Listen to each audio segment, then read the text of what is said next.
안녕하세요. 파산관제의 홍인필 변호사입니다. 오늘은 채권자의 이의사유 두 번째 시간으로 지난 시간에 의해서 한번 한 10개 정도를 제가 한번 채집을 했는데 살펴보도록 하겠습니다.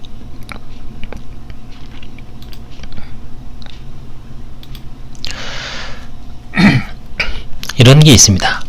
채권자가 채무자의 어떤 평소의 생활 태도라든가 습관 이런 거를 이제 관찰했다가 제보하는 경우가 있습니다. 고급스러운 옷차림과 자연스러운 행동들이, 그러니까 예전에는 자기한테는 아주 고급스러운 옷차림과 자연스러운 행동들이 파산 신청한 만큼 초라한 상태가 된 것이 이상하다. 또한 가족, 오빠의 채무만 상환되었을 것으로 확신한다. 결국 이제 앞에 거는 뭐 이제 파산 면책 신청을 한 게 뭔가 좀 문제가 있다는 것을 정황적으로 이제 제기하는 거고요. 법적으로 의미 있는 건 두 번째죠. 혹시 편파 행위, 편파 변제 행위가 있어서 부인권 행사 대상을 철저히 조사해달라는 취지죠. 이런 경우에는 채무자의 그 부인권 행사는 결국 자산 처분하고 계좌 내역 그 두 가지를 차명 계좌까지 포함해서 이 세 가지를 철저하게 조사하면 편파 행위 여부를 알 수 있습니다. 그래서 이제 채무자의 어떤 철저하게 조사해달라는 제보이기 때문에 이런 것도 나름대로 의미 있는 이라고 볼 수가 있습니다. 의미 없는 건 없죠. 다 의미는 있습니다. 그 다음에 이제 두 번째, 채무자가 10년 가까이 원금과 이자 1원도 변제하지 않은 것은 채권자에게 채무를 변제할 의사가 없는 것으로 고의적으로 채무를 회피하기 위하여 파산 신청을 한 것이다. 자, 채무를 변제하지 않은 게 과연 채무를 회피한 거냐? 모든 채무자는 사실은 채무를 어느 정도는 회피를 하죠. 그래서 결국은 반대로 얘기하면 권리 행사는 채권자가 해야 됩니다. 1원도 변제하지 않는다. 그러면 그냥 가만히 10년 동안 기다리는 게 아니라 적극적으로 본인이 권리에 잠자는 자는 보호받지 못한다라는 그 격언도 있듯이 적극적으로 판결을 얻고 강제 집행을 하고 채무불이행자 명부 등재 신청을 하고 때로는 파산 신청도 하고 적극적으로 권리 행사를 해야 됩니다. 그럼에도 불구하고 1원도 못 받았다. 그러면 이제 포기하는 겁니다. 아무런 권리 행사도 안 하고 채무자가 10년 가까이 1원도 변제하지 않았다. 이걸로 과연 채무를 회피하기 위해 파산 신청을 한 것이다 라고 단정 지을 수는 없는 겁니다. 사실은 좀 무의미한 이의사유를 제시하는 거지만 오죽 답답했으면 이런 것라도 제기할까 싶습니다만 특별하게 의미가 있는 이의사유는 아닙니다. 세 번째, 상거래 채권자, 그러니까 흔히 말하는 거래처죠. 금융기관이 아닌, 금전대출을 받기 위한 금융기관이 아닌, 혹은 보증기관이 아닌 거래 상대방. 그러니까 법인은 기본적으로 상인이죠. 상인 대 상인, 상인 대 상인 간의 거래에 있어서는 특별히 여러 가지를 조심해야 됩니다. 상사시효는 5년이고요. 그 다음에 뭐 하자라든가 이런 데서도 즉시 고지 의무가 있습니다. 그래서 이 사안을 보면 2005년 3월 25일부터 8월 9일까지 약 5달이죠. 이 당시에 이제 거래가 트인 겁니다. 거래 시 당시 변제할 능력이 없음에도 불구하고, 즉 곧 부도가 예상되었음에도 채권자 회사와 거래를 한 후 바로 파산 폐업을 했다. 따라서 이는 채무자의 낭비 등 사행위를 하여 현재의 재산의 감소를 초래하고 파산에 이른 면책 불허가 사유에 해당되었다. 앞에 거는 이의사유는 됩니다. 근데 뒤에 거는 조문을 잘못 적시한 겁니다. 이거는 결국은 이거는 이제 그 다른 사유입니다. 채무자가 자기 신용을 속이고 파산 신청 1년 내에 이제 거래 행위를 한 것이냐. 이게 이제 다만 문제는 여기서는 이제 그건 아니죠. 이거는 파산 신청은 나중에 했으니까요. 결국은 이거는 사기죄에 해당되는 뭐 채권자에 대한 어떤 불이익 처분, 다른 조문으로 면책 불허가 사유에 해당됩니다. 근데 이거는 이제 기본적으로 형사처벌 사유 외에는 특별하게 면책 불허가를 내릴 근거가 별로 없습니다. 나중에 파산 신청을 했을 때 곧바로 파산 신청하면은 해당되는데, 그래서 이제 이런 경우는 이제 별개로 형사 고소를 해서 유죄의 판단을 받으면 비면책이지만, 법인은 어떻습니까? 법인은 비면책이 없죠. 그래서 법인에서는 이런 게 뭐 면책 불허가 사유가 의미가 없습니다. 근데 개인에서는 의미가 있는 거죠. 개인에서는 형사 고소를 해야 됩니다. 개인에서는. 그래서 이런 경우에 이제 형사 고소를 많이 하죠. 그래서 만약에 그 불법행위다 그러면 이제 고의에 의한 불법행위이기 때문에 형사처벌을 받으면 당연히 비면책이 돼서 채권자는 권리 행사를 할 수 있습니다. 이런 경우에 이제 면책 불허가 사유를 여기서 판단하기보다는 형사 법정, 민사 법정에 맡기죠. 그 다음에 네 번째, 보험회사의 어떤 하여튼 통상적인 상투적인 이의사유입니다. 채무자는 생명보험의 보험내역 1, 피보험자를 누구로 하고 월납입 보험료를 33,900원으로 하고 해약환급금이 약 396만원이 있고, 두 번째는 265만원, 해약환급금이 얼마입니까? 396에다가 260 되면 한 700 정도 되죠. 600 정도 되죠. 이 두 가지 보험계약을 유지하고 있는데 땡땡 생명에 대한 1보험에 대해서는 약관대출 60만원을 일반 신용대출로 900만원의 채무를 부담하고 있으나 면책 신청 시 보험 해약을 하지 않고 기존의 보험 혜택을 받으면서 채무를 면탈하는 의도로 면책 신청을 하였다고 주장함. 이건 사실 좀 말이 안 되는 거죠. 보험회사에서는 약관대출 60만원은 나중에 보험 사고가 나면 빼고 자기네가 보험금 지급을 하면 되고, 신용대출은 뭐 본인들이 신용대출 해주고 약관대출에 대해서 상계를 주장하거나 뭐 이거는 좀 부당을 하죠. 상계를 주장하는 건 몰라도 보험 채무를 면탈을 목적으로 면책 신청을 하였다라고 주장하는 건 좀 너무 무리한 주장이죠. 이런 경우는 이제 대부분 관제인이 적절한 범위 내에서 보험을 유지를 하기 때문에 이 보험회사에서는 자기네는 이제 상계를 못 한다는 측면이 있기 때문에 이제 항상 문제가 됩니다. 이건 어쩔 수가 없다라고 봅니다. 그래서 이런 경우도 이제 대부분 넘어가죠. 그래서 이제 보험회사의 이의사유에 대해서 이제 의견이, 보험은 기본적으로 질병을 대비하여 둔 건강보험의 성격이 강하죠. 일반 저축성 보험의 성격도 전혀 없는 것은 아니나 해약환급금이 존재하기 때문에 약관담보대출이 50만원에 불과하고 생명에 대한 대출이 보험회사 채무자의 신용을 평가하여 대출을 해준 신용대출이고, 이 사건 환가포기보험은 질병에 대한 보험으로 만약 이 보험을 환가포기하지 않고 관제인이 해약한 후 환가한다면 추후 전 남편 및 채무자의 향후 발생할 수 있는 질병의 무방비죠. 그래서 좀 면책을 받는다고 하더라도 어려운 상황에 처할 수 있기 때문에 보험을 기본적으로 유지하는 겁니다.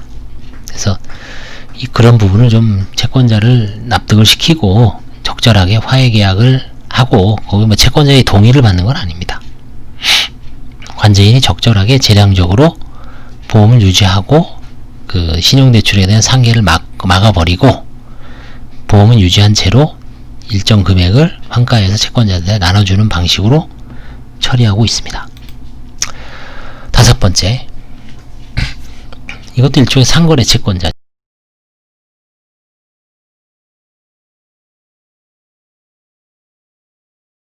청정기, 비대, 이런 건 어떻습니까? 요즘 대부분 리스를 많이 하죠. 리스를 할 때 소유권 유보보험이라 해서 소유권은 주식회사 이 채권자가 돈을 다 내기 전까지는 소유권을 유보합니다. 따라서 그래서 이거는 파산 전에 명확하게 돌려줘야 됩니다. 돌려주지 않고 그냥 영업양도 하면서 다른 데 영업양도 하고 반납하지 않으면 이거는 형사범죄가 될 수 있고, 근데 대부분 이제 아마 양수회사가 다시 계약을 체결하거나 해서 처리하는 걸로 알고 있는데, 이 사안에 있어서는 영업양도를 하면서 아마 기존 채권자하고 뭔가 좀 원만하게 마무리되지 않은 것 같습니다. 그러니까 이제 기존 그 채무자를 상대로 이의신청을 해서 이거 좀 채권자에 대한 불이익한 처분 아니냐, 이런 식으로 이제 이의제기를 하는 겁니다. 압박 차원이죠, 이런 것도. 그 다음에 이제 6번째. 이것도 이제 아까 나온 거하고 비슷합니다. 채무자가 매형의 주도로 채무자 및 매형의 지인들이 서로 공모하여, 그러니까 채무자 매형 지인들이 공모하여 부도를 예상함에도 불구하고 과도한 어음을 발행하여 이를 채권자들에게 교부하여 거래액의 거래대금, 어음도 이제 할인해서 깡해서 일종의 돈을 현금화한 다음에 바로 이제 부도가 났어요. 그런 경우에는 이거 사기 아니냐, 사기 파산 내지 형법상 사기죄에 해당되고, 최근 1년간 고의적으로 채무를 누적시키고, 그러니까 신용불량인 상태에서 채무를 누적시키고 파산에 이르렀으므로 면책불허가 해당됩니다. 요거 면책불허가 해당되는 사안이 맞습니다. 그래서 이런 경우에는 면책불허가 사유에 해당돼도 재량면책 여지가 있는데, 이걸 만약에 이분들이 형사법정에다가 경찰서나 검찰에 고소해서 나중에 기소가 되면 사기파산이 아니라 사기죄로 고의한 불법행위이기 때문에 형사처벌이 되면 비면책 채권이 되어버립니다. 이 자체를 사기파산죄로 기소한 케이스가 별로 없습니다, 우리나라에. 그래서 뭐 사기파산죄로 처벌한 건 아주 거의 없다라고 보면 되기 때문에 주로 형법상 사기죄로 이제 처벌을 하고 있습니다. 그 다음 7번째, 이것도 이제 개인적으로죠. 채권자가 채무자보다 더 어렵다는 이런 경우 간혹 있습니다. 그래서 제가 이제 진짜 있는지 한번 볼까요? 이 채권자는 82세의 고령, 당뇨 합병증으로 고생하는 장애인이다. 채무자보다 더 어렵게 가평의 시골에서 살고 있고, 채무자의 남편이 부자로서 충분한 변제 능력이 있는 거 아니냐. 근데 이런 거 따져보면 남편도 별 볼 일 없습니다.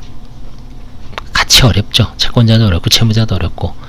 더 어렵다 그래서 뭐 어려운 걸 평가해서 채무자를 비면책시키고 이런 거는 맞지 않아서, 이런 경우에는 이제 대부분 채무자가 면책이 됩니다. 재산이 없으니까요. 그래서 이런 건 안타깝지만 뭐 하나의 어떤 예시를 든 겁니다. 이런 이의사율이 있다는 거를. 답답함을 이제 호소하는 거죠.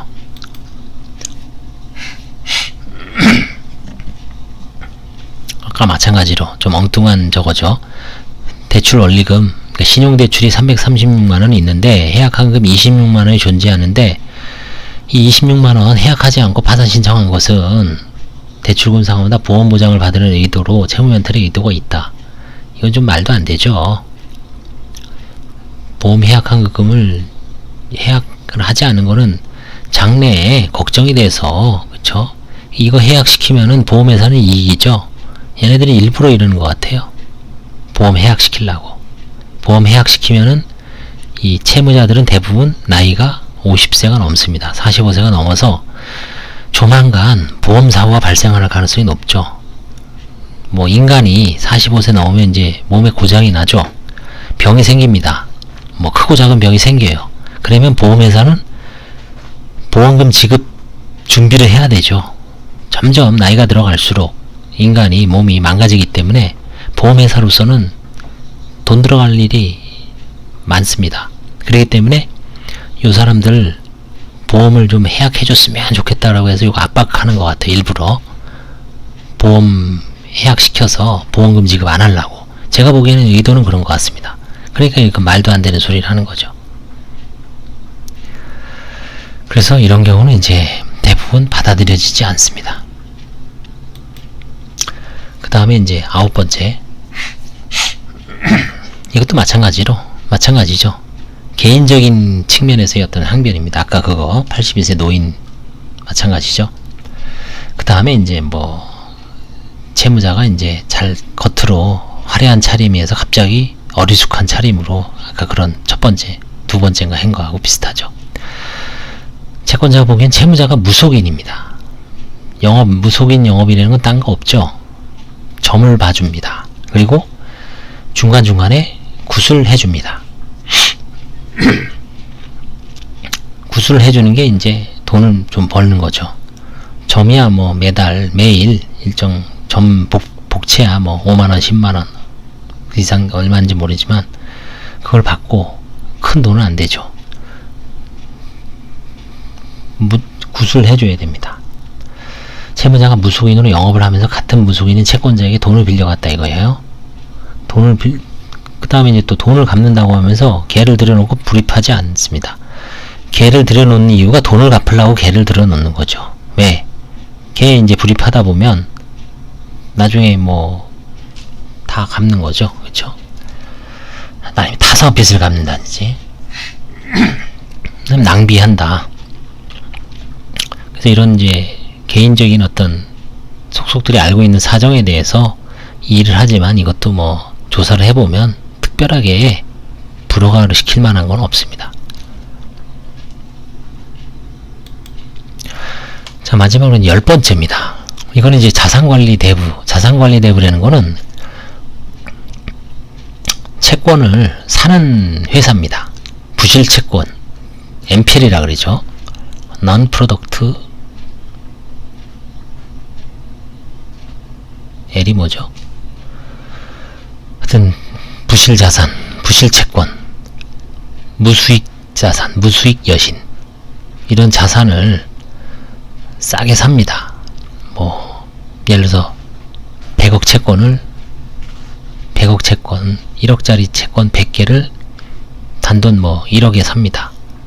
100분의 1이죠. 1% 주고 사서 이제 그거를 채권 주식을 하는 거죠. 그러다 보면 어떤 거는 뭐 1억 다 상환 받을 수도 있고 이자까지 다 받을 수도 있고 어떤 거는 뭐 땡전 못 받고 그래서 이제 그 채권 추심업을 하는 거죠. 그러다 보면 나중에 만약에 100억대의 채권을 1억에 사서 3억을 회수했다. 그러면 300%인가요? 수익이 나는 거죠. 3억으로. 이제 거기 이제 물론 비용도 많이 들어가죠. 직원들 수당도 주고, 그렇죠? 사무실 비용도 유지돼야 되고. 그래서 이제 만약에 2억을 썼다. 그럼 이제 1억이 남는 거죠. 그런 식으로 영업을 하는 걸로 알고 있습니다. 그리고 이제 나중에 또 부실채권을 또 다시 다른 사람한테 또 팔기도 하고 쪼개서 팔기도 하고 뭐 그러다 보니까 이 회사들은 채무자에 대해서 날카롭게 이의제기를 합니다. 간단한 이의지만 이건 이제 부동산 조사해달라, 보험해약 환급금 조사해달라, 그 다음에 채무자의 수입, 파산 선고 전후의 수입을 조사를 해달라. 파산 선고 후의 소득이 신규 재산이라도 신규 취득이라 그래서 파산 재단에 속하지 않는다 그래도 파산 선고 후에 채무자의 수입이 이례적으로 많다면 뭔가 좀 문제가 있는 거죠. 수입을 철저하게 조사해달라. 그 다음에 이제 해외에 혹시 왔다 갔다 하면서 뭔가 사업적 기세를 모색하는 게 아니냐. 뭐 해외에 왔다 갔다 한다고 해서 과소비라고 볼 수는 없지만 자꾸 들락날락 하다 보면 뭔가 해외에서 뭔가를 하질 않느냐. 이런 거를 이제 철저하게 조사해달라고 관제인한테 요구하는 겁니다. 그러면 이제 관제인은 부동산이야 이제 뭐 채무자의 세무별 가슴이면 지적전산 자료 조회, 보험은 보험계약 조회 결과서, 수입은 이제 근로소득 원천 징수 영수증, 그 다음에 뭐 소득금액 증명. 수입은 대부분 뭐 이제 실제 벌어들여도 자기 명의로 안 갔죠. 뭐 마을금고로 들어오는 수도 있는데 그것도 다 이제 저거 되니까 다른 사람 명의로 받거나 아니면 현금 수입, 현찰로 받거나. 그래서 이 수입 찾기는 사실 수입을 자원해내는 건 되게 어려운 겁니다.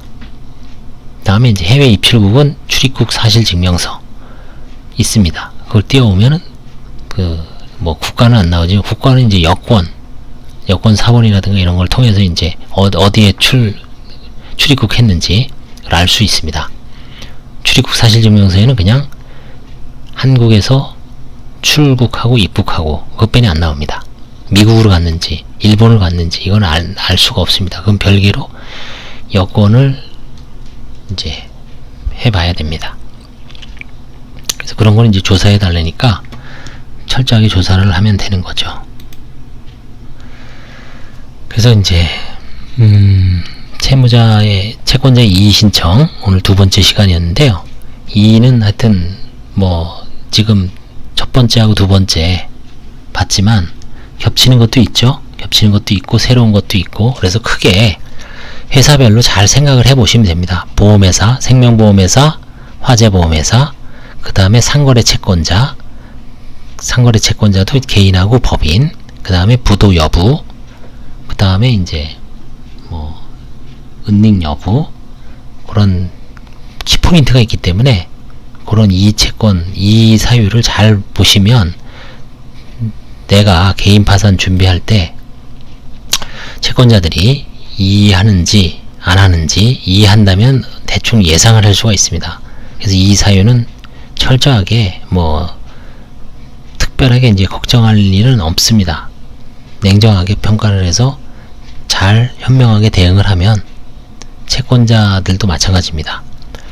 지금 이의사유를 좀 정확하게 제기하는 그런 게 중요하죠. 예, 오늘은 두 번째 채권자 이의사유 두 번째 시간이었고요. 다음에 이제 세 번째 시간에 한 10개 정도를 다시 한번 알아보겠습니다. 감사합니다.